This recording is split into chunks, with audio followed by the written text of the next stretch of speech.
Hello my dear student, मैं हूँ उमेश त्रिपाठी। तो आज हम बात करेंगे न्यूक्लियोफिलिक सब्स्टिट्यूशन रिएक्शन के बारे में। ये होता क्या है एक्चुअल में? न्यूक्लियोफिलिक सब्स्टिट्यूशन रिएक्शन को आप ऐसे एसएन से भी रिप्रेजेंट करते हो। तो जैसे न्यूक्लियोफिलिक सब्स्टिट्यूशन रिएक्शन आपकी SN1 होती है, SN2 होती है, SNI होती है, SNGP होती है।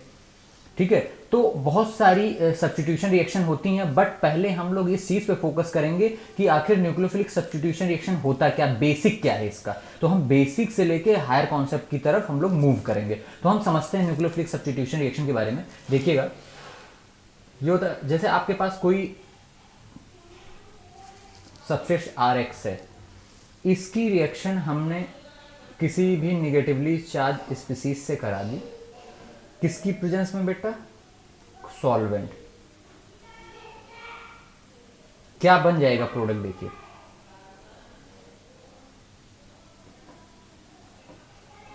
अब यहां पे देखिए हो क्या रहा है। वो यहां पे आप देख रहे हैं प्रोडक्ट क्या बन रहा है कि यहां से ये निगेटिवली चार्ज स्पीसीज यहां एक्स को क्या कर रहा है बेटा? सब्सटीट्यूट कर रहा है। क्या बना रहा? RNU बना रहा, और एक्स क्या निकल गया? एक्स माइनस के फॉर्म में निकल गया। तो अब एक एक चीज समझिएगा क्या है कि यहां पे NU माइनस जो है वो एज ए न्यूक्लियोफाइल है। क्या है बेटा? न्यूक्लियोफाइल। न्यूक्लियोफाइल है। यहां पे x क्या है? क्योंकि x क्या है? लीव करके जा रहा है। x क्या है? लीव करके जा रहा है, x माइनस के फॉर्म में। तो x क्या है बेटा? Leaving group. क्या है? Leaving group. Leaving group. जो R पार्ट है वो क्या है? एल्काइल। इसी को हम लोग सबस्ट्रेट भी बोलते हैं। क्या बोलते हैं? सबस्ट्रेट। सबस्ट्रेट बोलते हैं। तो ध्यान सुनिएगा, जो स्पीसीज सबस्ट्रेट पे अटैक करके जो पार्टिकल को बाहर करती है, जिस पार्टिकल को बाहर करती है उसको आप लिविंग ग्रुप बोलोगे। जो अटैक करती है सबस्ट्रेट पे उसको अटैकिंग रिएजेंट बोलोगे। यहां पे कौन सा अटैकिंग रिएजेंट है बेटा? न्यूक्लियोफाइल। अब क्या है, यहां पे सॉल्वेंट का भी बहुत इंपॉर्टेंट रोल होता है। तो हम वन बाय वन चीजों को समझेंगे। तो यहां पे आपको क्या लग रहा है कि यहां पे न्यूक्लियोफाइल जाके एक्स माइनस को बाहर कर रहा है। तो क्या हो रहा है? न्यूक्लियोफाइल न्यूक्लियोफिलिक सब्स्टिट्यूशन रिएक्शन हो रहा है। इसका ये जनरल रिप्रेजेंटेशन है। क्लियर? तो हम वन बाय वन समझेंगे कि यहाँ पे सबस्ट्रेट क्या लें, लिविंग ग्रुप क्या होता है, न्यूक्लियोफाइल और सॉल्वेंट का। तो पहले एक एक चीज अलग अलग समझते हैं। तो सबसे पहले हम समझते हैं सबस्ट्रेट के बारे में। सबसे पहले हम किसके बारे में समझेंगे? सबस्ट्रेट के बारे में। सबस्ट्रेट, अब जैसे आपके पास सबस्ट्रेट CH3 अगर हमारे पास X है, तो हमें ये नॉर्मल मेथाइल वाला सबस्ट्रेट है। नॉर्मल क्या है? मेथाइल। अगर आपके पास CH3 CH2 X है, तो ये कितने डिग्री का है? ये X इस कार्बन से लगा हुआ है, और ये कार्बन कितने कार्बन से लगा हुआ? वन कार्बन से। तो क्या हो जाएगा? ये 1 डिग्री हो जाएगा। तो 1 डिग्री सबस्ट्रेट हो गया। दूसरा एग्जांपल देखिएगा, अगर यहाँ पे X कोई भी X कुछ भी हो सकता है, अभी हम बताएंगे X क्या क्या हो सकता है। यहाँ पे कौन कितने डिग्री का हो जाएगा? ये कितने कार्बन से जुड़ा हुआ? 1 और 2। तो ये कितने डिग्री का? 2 डिग्री का। नेक्स्ट देखते हैं,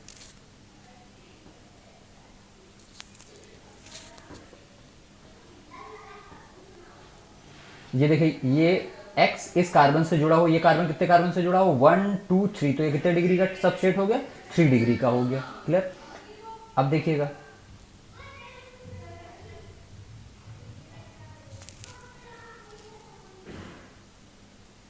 ये वाला कौन सा सबस्ट्रेट हो जाएगा? ये वाला पूरा पार्ट बेटा क्या हो जाएगा? ये हो जाएगा बेंजाइल। क्या हो जाएगा? ये इतना पार्ट बेंजाइल। तो एक टाइप का ये भी सबस्ट्रेट हो गया, बेंजाइल भी हो सकता है। अब और देखिएगा, अब ये क्या हो जाएगा? ये वाला पूरा पार्ट, ये वाला पूरा पार्ट होता है विनाइल। क्या होता है? विनाइल होता है। ठीक है, और देखिएगा एग्जांपल,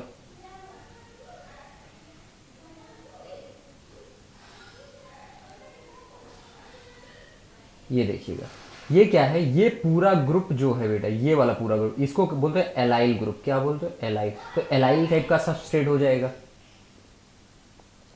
अगर ये है तो ये वाला पूरा क्या हो जाएगा बेटा? फिनाइल। क्या हो जाएगा? ये पूरा फिनाइल। तो ये टाइप के सबस्ट्रेट हो सकते हैं, मतलब आर की जगह ये कुछ भी हो सकता है। ये कुछ भी हो सकता है, 1 डिग्री, 2 डिग्री, 3 डिग्री, बेंजाइल हो सकता है, विनाइल हो सकता है, एलाइल हो सकता है, फिनाइल हो सकता है। तो अब हम बात करेंगे लीविंग ग्रुप के बारे में। ठीक है बेटा, इसको नोट डाउन कर लीजिए। तो अब हम बात करेंगे बेटा कि लीविंग ग्रुप के बारे में। तो जब न्यूक्लियोफिलिक सब्स्टिट्यूशन रिएक्शन होता है तो लीविंग ग्रुप का भी एक इंपॉर्टेंट रोल होता है। अब देखो क्या है, एक्स माइनस के फॉर्म में बाहर जा रहा है, तब क्या कर रहा है, न्यूक्लियोफाइल इसकी जगह पे प्लेस हो रहा है, मतलब न्यूक्लियोफाइल इसको सब्स्टिट्यूट कर रहा है, तभी RNU बन रहा है। तो एक्स जो है वो लीव करके तभी जाएगा एक्स माइनस के फॉर्म में जब यहां पे एक्स माइनस क्या हो रहा होगा, स्टेबल हो रहा होगा। तो हमें सबसे पहले आपको देखना कि जो लीविंग ग्रुप जा रहा हो एक्स माइनस के फॉर्म में, वहां पे ये स्टेबल होना चाहिए। तो हम बात करेंगे, देखिएगा लीविंग ग्रुप के बारे में, कि अगर हम हैलोजन की बात करें, हैलोजन फैमिली की बात करेंगे, हैलोजन फैमिली में कौन कौन से मेंबर होते हैं? हैलोजन फैमिली में आप जानते हो F माइनस होता है, fluoride ion, chloride ion, bromide ion और आयोडाइड आयन। तो अब देखो कि अगर मैं पूछूं इसमें से गुड लिविंग ग्रुप कौन सा है, इसमें से गुड लिविंग ग्रुप कौन सा है, आपको उसका ट्रेंड बताना है। तो देखिएगा सब पे निगेटिव चार्ज है। अब निगेटिव चार्ज जिस पे सबसे ज्यादा स्टेबल होगा उसकी लीविंग टेंडेंसी अच्छी होगी। तो आप देखो कि निगेटिव चार्ज स्टेबल जब होगा, जब एक ग्रुप की बात करते हैं तो निगेटिव चार्ज सबसे ज्यादा स्टेबल किस पे होता है, जिसकी साइज लार्ज होती है। तो आयोडीन की साइज लार्ज होने की वजह से क्या होगा, इसकी लीविंग टेंडेंसी अच्छी होती है। तो हम कहते हैं आयोडाइड आयन की लीविंग टेंडेंसी अच्छी, सबसे अच्छी होती है इन कंपैरिजन टू किसके, Br माइनस के, इन कंपैरिजन टू किसके, Cl minus, in comparison to किसके बेटा, F माइनस। तो हमें पहचानना है क्या है कि जो नेगेटिव चार्ज बन रहा है उसकी स्टेबिलिटी चेक कर लो आप। अगर वो ज्यादा स्टेबल बन रहा होगा तो कहीं ना कहीं उसकी लीविंग टेंडेंसी अच्छी होगी, वो गुड लीविंग ग्रुप माना जाएगा। तो हम एक तरीका भी बताते हैं कि जो गुड लिविंग ग्रुप होते हैं, देखिए जो वीक बेसिस होते हैं, कहते हैं weak bases are good leaving group, weak bases are good leaving group, good leaving group. ये चीज आप ध्यान रखिएगा। अब इसी एग्जांपल को समझते हैं कि कैसे ये इसको हम लोग देखते हैं कि इस लाइन को कैसे प्रूव करें इस एग्जांपल के थ्रू। तो देखिएगा हमने बता दिया कि लीविंग टेंडेंसी I माइनस की अच्छी होती है in comparison to Br minus, फिर Cl माइनस, फिर F माइनस। अब हमने बोल दिया weak bases are good leaving group. तो चलिए ठीक है, आप इनको सबको H दे दिए, सबका एसिड बना दीजिए।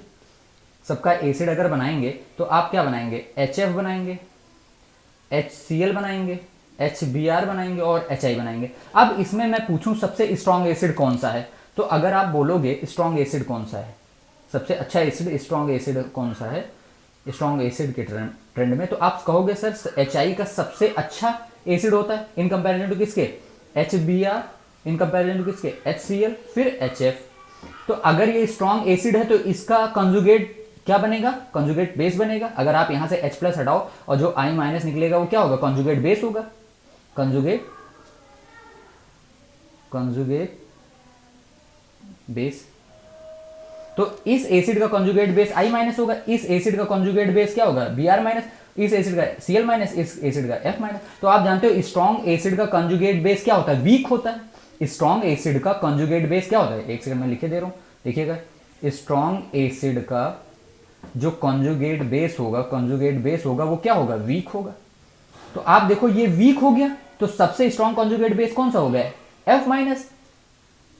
सबसे वीक कंजुगेट बेस अगर ये हुआ तो जो वीक बेसेस होंगे वही तो गुड लिविंग ग्रुप होगा। तो यहां लिविंग ग्रुप को हम लोग कह सकते हैं जो वीक बेस होगा उसकी लिविंग टेंडेंसी अच्छी होगी। क्लियर बेटा, देखा हो गया कि नहीं हो गया। चलिए आप इसको नोट डाउन कर लीजिए। चलिए कुछ और प्रॉब्लम के थ्रू लिविंग ग्रुप को समझते हैं। तो देखिएगा जैसे आपको दे दिया कि CH3 C double bond O minus और CH3 O माइनस में अच्छा लिविंग ग्रुप क्या है। तो आपको पता है weak bases are good leaving group. तो आप क्या करो, पहले इनको एसिड बना लो। तो इनको क्या करो, एक H इसको दे दो, इसको भी H दे दो, तो क्या बन जाएगा, इसको अगर आप H दोगे तो क्या बन जाएगा, CH3 COOH, CH3 COOH। इसको H दे दोगे तो क्या बनेगा, CH3OH। तो आपको पता है ये एसिडिक एसिड है, ये अल्कोहल है। एसिड एसिडिक एसिड नाम ही है, तो कहीं ना कहीं ये इसके कंपैरिजन में स्ट्रॉन्ग एसिड हुआ, इसके कंपैरिजन में ये स्ट्रॉन्ग एसिड हुआ। तो आपने बता दिया कि भाई एसिडिक एसिड स्ट्रॉन्ग एसिड है in comparison two methyl alcohol. तो अब बताओ इस एसिड का जो कॉन्जुगेट बेस, आपने इस एसिड का कॉन्जुगेट बेस कैसे बनाओगे, H प्लस यहां से रिमूव करोगे तो यही तो बनेगा। तो अगर ये स्ट्रॉन्ग एसिड है तो उसका कॉन्जुगेट बेस वीक होगा, अगर इसका कॉन्जुगेट बेस वीक है तो ये क्या हो जाएगा, गुड लीविंग ग्रुप हो जाएगा। आप ऐसे भी बता सकते हो कि यहाँ पे नेगेटिव चार्ज स्टेबल ज्यादा है, यहाँ पे नेगेटिव चार्ज स्टेबल उतना नहीं है, क्योंकि यहाँ नेगेटिव चार्ज रेजोनेंस में जा रहा है और यहाँ पे कोई रेजोनेंस नहीं है। यहाँ पे ऊपर से इसको अनस्टेबिलिटी भी मिल रही है, ये CH3 क्या कर रहा है, प्लस आई लगा के इसको अनस्टेबल भी कर रहा है। ठीक है, तो आपको पता चल गया ये बेटर लीविंग ग्रुप है। तो नेक्स्ट प्रॉब्लम के थ्रू समझते हैं। जैसे आपको कह दिया OH माइनस और SH माइनस में आप बताओ कि ये बेटर लीविंग ग्रुप कौन सा है। तो आप क्या करो, पहले दोनों को H दे दो, तो हमने दे दिया, H2O दे दिया, H2S दे दिया। अब आपको इसमें पता है वाटर और H2S में एसिड, अच्छा एसिड इन दोनों में कौन सा है, तो आपको पता है H2S जो है वो अच्छा एसिड है। ये क्या है, अच्छा एसिड है, H2S एसिड अच्छा एसिड है। तो H2S से अगर एक H प्लस निकालोगे तो उसका कॉन्जुगेट बेस बनेगा। तो ये अगर ये अच्छा एसिड हुआ तो इसका कॉन्जुगेट बेस क्या हो जाएगा बेटा, वीक हो जाएगा, मतलब SH माइनस क्या हो जाएगा, वीक बेस हो जाएगा, और वीक बेस हो जाएगा तो ये बेटर लीविंग ग्रुप भी हो जाएगा। क्लियर। अब वैसे भी आप देखो कि ऑक्सीजन और सल्फर दोनों सेम ग्रुप के एलिमेंट है, तो नेगेटिव चार्ज स्टेबल किस पे होगा सबसे ज्यादा, जिसकी साइज बड़ी होगी उसकी स्टेबिलिटी ज्यादा होगी। तो कहीं ना कहीं SH माइनस ज्यादा स्टेबल है तो इसकी लिविंग टेंडेंसी भी अच्छी होगी। क्लियर। अब दूसरा क्वेश्चन करते हैं नेक्स्ट। ये लिविंग ग्रुप के बारे में हम बता रहे हैं आपको कि कंपैरिजन कैसे करोगे। आपके पास नेक्स्ट प्रॉब्लम है, आपको ये दे दिया और आपको ये दे दिया। अब आपको बताना है कि इनमें लिविंग टेंडेंसी, लिविंग ग्रुप कौन सा अच्छा लिविंग ग्रुप है। तो आपको क्या करोगे, दोनों को H दे दो, पहला क्वेश्चन ऐसे ही सॉल्व करो, H दे दो दोनों को। तो आपने दोनों को H दे दिया तो ये हो गया, OH दे दिया तो फिनॉल बन गया, ये तो फिनॉल बन गया, और इसको दे दिया आपने OH, इसको H दे दिया तो ये तो मिथाइल अल्कोहल हो गया। आपको पता है फिनॉल का एसिडिक नेचर ज्यादा होता है in comparison two methyl alcohol के। तो अगर इसका एसिडिक नेचर ज्यादा है तो यहां से अगर H प्लस निकालोगे तो इसका कॉन्जुगेट बेस यही तो बनेगा, यहां से H प्लस निकालोगे तो इसका कॉन्जुगेट बेस ये बनेगा, और जब इसका कॉन्जुगेट बेस ये बनेगा तो ये एसिड अच्छा है तो इसका कॉन्जुगेट बेस वीक होगा, अगर कॉन्जुगेट बेस वीक हुआ तो ये इसकी लिविंग टेंडेंसी अच्छी होगी, क्योंकि आप जानते हो weak bases are better leaving group.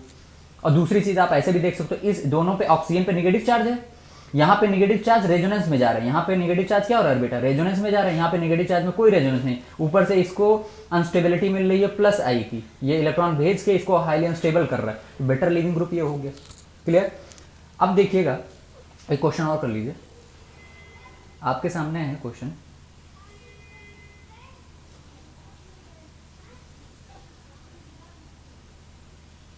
ये है question.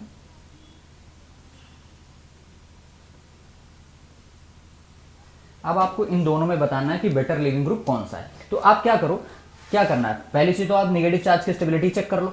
Negative charge, negative single double resonance कर रहा है, नेगेटिव सिंगल डबल रेजोनेंस कर रहा है, यहाँ पे नेगेटिव सिंगल डबल एक ही बार रेजोनेंस कर रहा है, यहाँ पे दो रेजोनेंस हो, इधर भी हो रहा है इधर भी हो रहा है, दोनों साइड से। तो कहीं ना कहीं यहाँ पे नेगेटिव चार्ज अच्छा रेजोनेंस कर रहा है, मतलब यहाँ पे नेगेटिव चार्ज की स्टेबिलिटी ज्यादा अच्छी है। तो अगर नेगेटिव चार्ज की स्टेबिलिटी ज्यादा है तो ये अच्छा बेटर लिविंग ग्रुप माना जाएगा।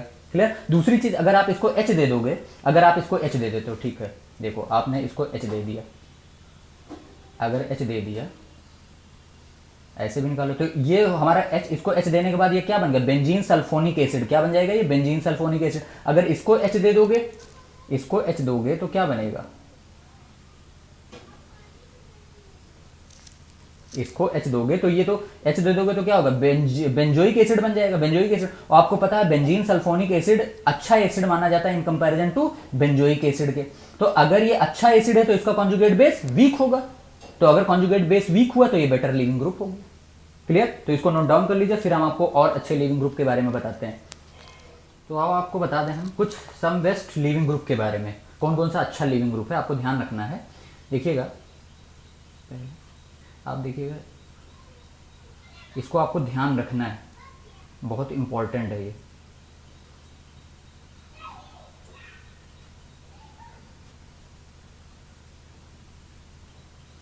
ये अच्छा लिविंग ग्रुप माना जाता है, क्यों, क्योंकि आप देखो यहाँ से ये नेगेटिव चार्ज रेजोनेंस स्टेबलाइज है, तो इसका नाम क्या होता है बेटा, ये अच्छा लिविंग ग्रुप माना जाता है।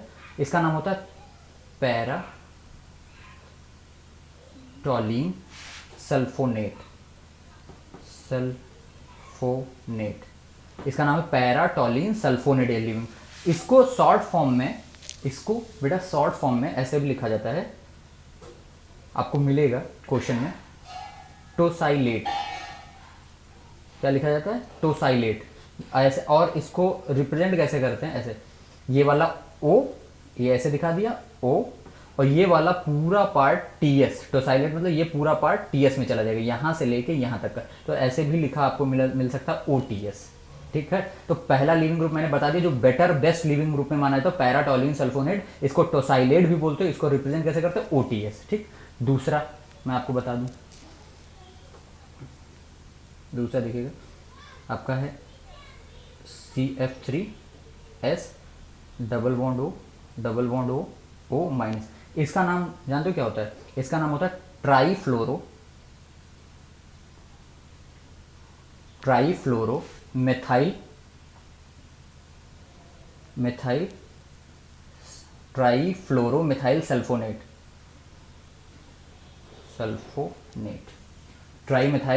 ट्राईफ्लोरो मेथाइल सल्फोनेट इसको होता है। इसको शॉर्ट में हम लोग ट्रिफलेट बोलते हैं। इसको शॉर्ट में हम लोग क्या बोलते हैं बेटा? ट्रिफलेट। ठीक है, ट्रिफलेट भी बोलते हैं। तीसरा और एक चीज देख लीजिएगा, इसको ध्यान दीजिएगा, CH3S double bond O minus, इसको बोलते हैं मेथाइल सल्फोनेट। क्या बोलोगे? Methyl sulphonate. क्या बोलोगे? Methyl sulphonate. इसको शॉर्ट फॉर्म में हम लोग मेसाइलेट भी बोलते हैं। क्या बोलते हैं? मेसाइलेट। इसको रिप्रेजेंट कैसे करेंगे? ऐसे, ओ, इसको पूरे को पार्ट को बोलते हैं MS, ये ओ ये मैंने लिख दिया, और ये वाला पार्ट MS, तो OMS आपको लिखा हुआ मिलेगा। ठीक है, तो ये 3 लिविंग ग्रुप आपको बिल्कुल ध्यान रखना है।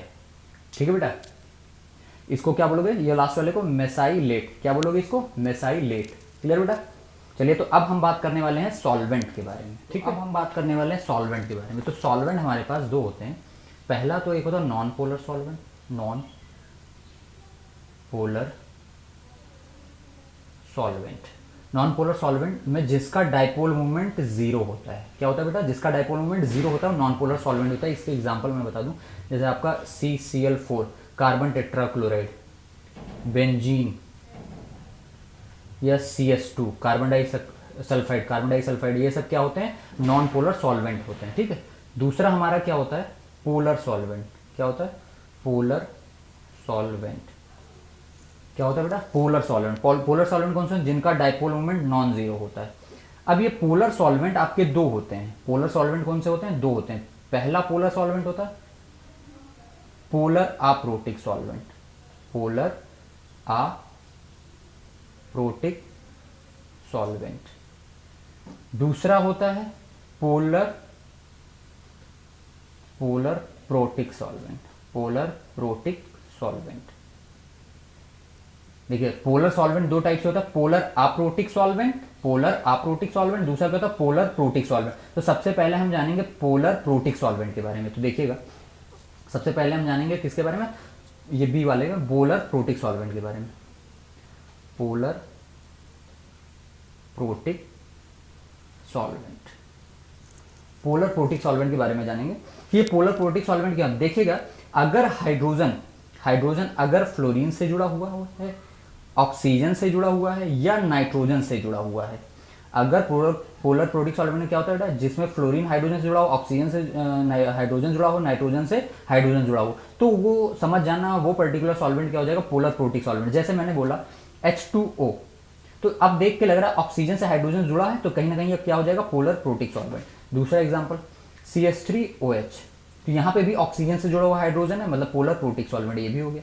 तीसरी चीज, अगर हमने दे दिया CH3COOH, तो आपको यहाँ पे भी लग रहा है कि ऑक्सीजन से जुड़ा हुआ हाइड्रोजन है, ये भी पोलर प्रोटिक सॉल्वेंट है। अगर हमने दे दिया HF, तो कहीं ना कहीं ये भी आपका क्या हो गया बेटा? पोलर प्रोटिक सॉल्वेंट हो गया। क्लियर कि नहीं क्लियर?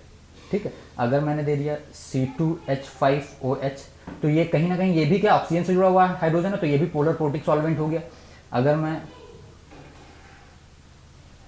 अमाइड ले लेता हूँ, ये तो क्या हो गया? यहाँ पे भी नाइट्रोजन से जुड़ा हुआ हाइड्रोजन है, तो ये भी पोलर प्रोटिक सॉल्वेंट हो गया। क्लियर। तो अब मैं बता दूं आपको कि आपको ध्यान रखना है पोलर प्रोटिक सॉल्वेंट के एग्जांपल। सबसे अच्छा एग्जांपल क्या है, आपका वाटर है, फिर आपका मिथाइल अल्कोहल है, एसिडिक एसिड है, HF है, एथाइल अल्कोहल है, और ये अमाइड है।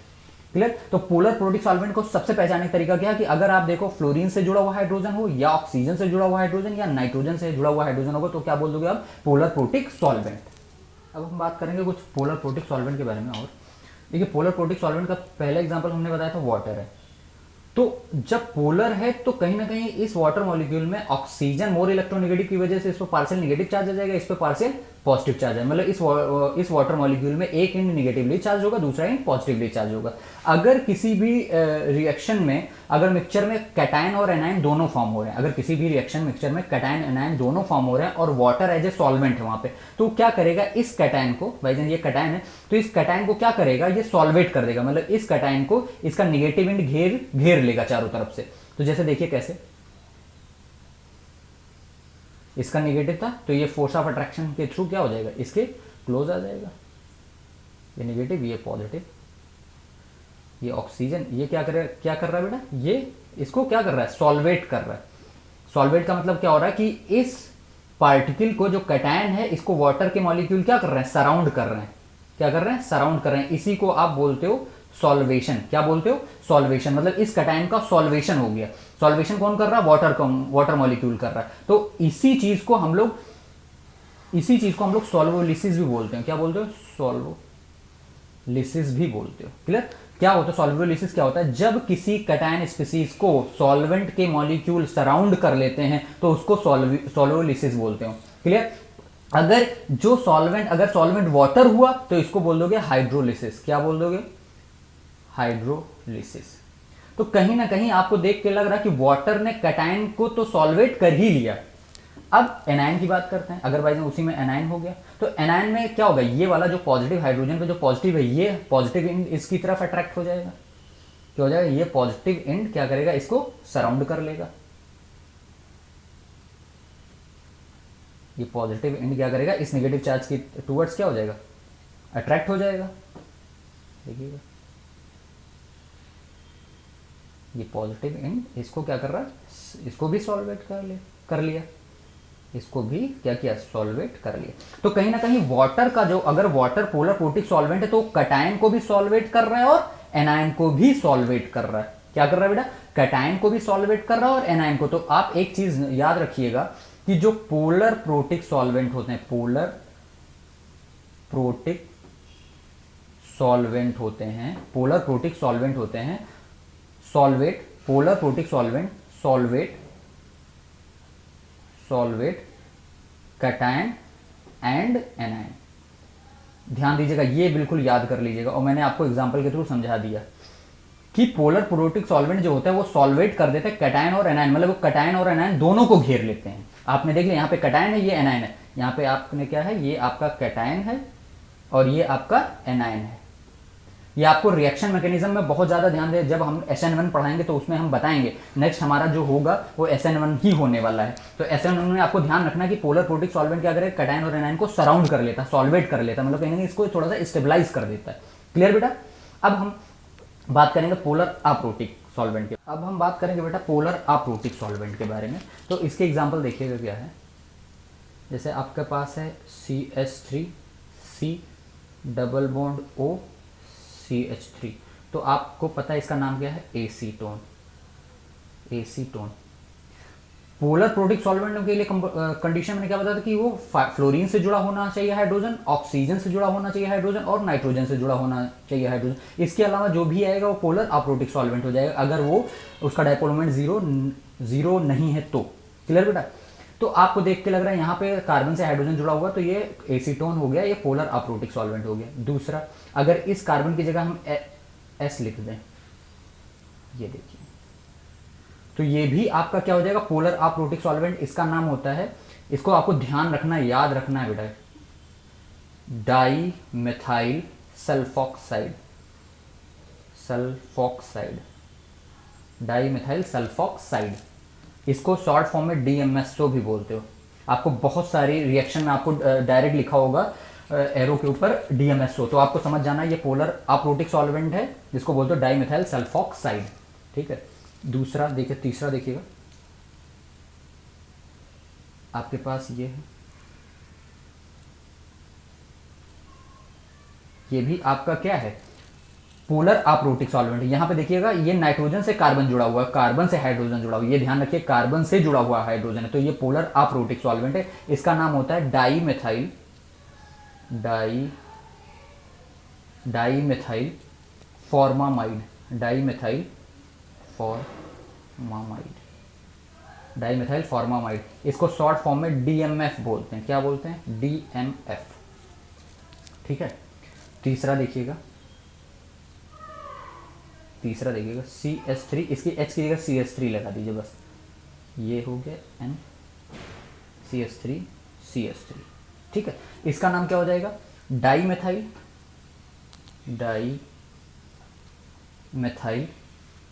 एसीटामाइड।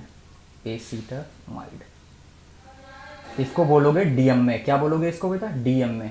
तो आपको याद हो गया, पहला एसीटोन, दूसरा डाईमेथाइल सल्फॉक्साइड डीएमएसओ बोलते हैं, तीसरा क्या है? डाईमेथाइल फॉर्मामाइड डीएमएफ बोलते हैं, चौथा क्या है?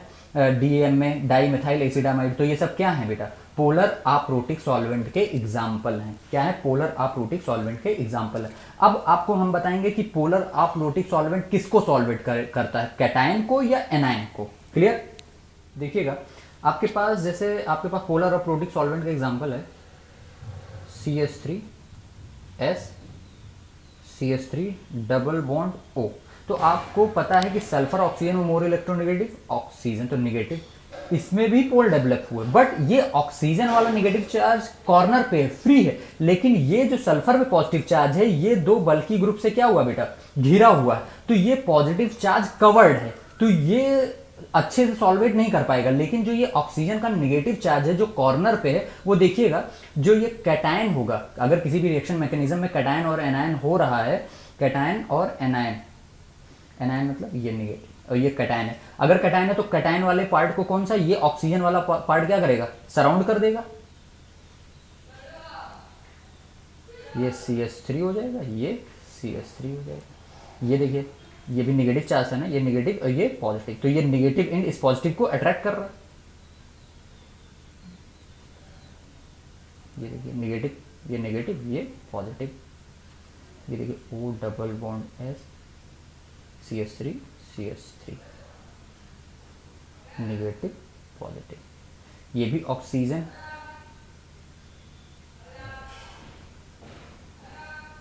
तो आपको क्या लग रहा है कि कैटायन को क्या किया? पोलर अप्रोटिक सॉल्वेंट ने तो सॉल्वेट कर दिया, सराउंड कर दिया, बट एनायन वाले पार्ट को जब ये सॉल्वेट करने पहुंचा तो वो सॉल्वेट नहीं कर पाया। क्यों? क्योंकि ये सल्फर पे जो पॉजिटिव चार्ज है दो बल्की ग्रुप से घिरा हुआ है। तो हम कह सकते हैं कि जो पोलर, ये ध्यान दीजिएगा, पोलर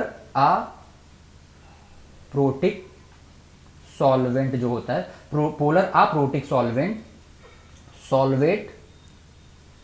सॉल्वेट का मतलब सराउंड करना, ओनली कैटायन, नॉट एनायन। तो आपको ध्यान रखना है बेटा ये चीज, ये बहुत इंपॉर्टेंट है कि जो पोलर अप्रोटिक सॉल्वेंट है वो कैटायन को तो सॉल्वेट कर देगा, कैटायन को स्टेबलाइज करने की कोशिश कर सकता है, बट एनायन को कभी नहीं कर पाएगा। हमने रीजन बता दिया। तो आपको मैंने बताया न्यूक्लियोफिलिक सब्स्टिट्यूशन रिएक्शन में क्या क्या जरूरी चीजें थी आपको समझना। तो एक R एल्काइल पार्ट जो कि हमने बता दिया, दूसरा X जो यहाँ पे लीविंग ग्रुप होता है इसके बारे में भी हमने बता दिया।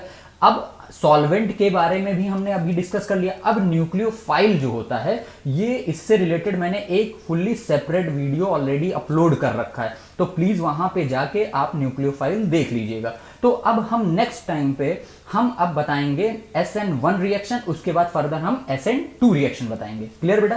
पहले हम बताएंगे SN1 रिएक्शन, फिर हम बताएंगे SN2 रिएक्शन। तो प्लीज आप इस वीडियो को अच्छे से समझ लीजिएगा, देख लीजिएगा।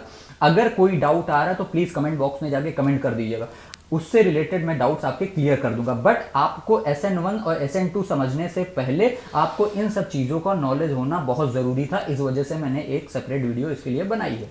क्लियर बेटा? तो प्लीज अगर आपको चीजें पॉजिटिव लग रही हैं, अच्छी लग रही हैं, तो प्लीज इसको लाइक करिए, शेयर करिए, सब्सक्राइब करिए। God bless you, all the best.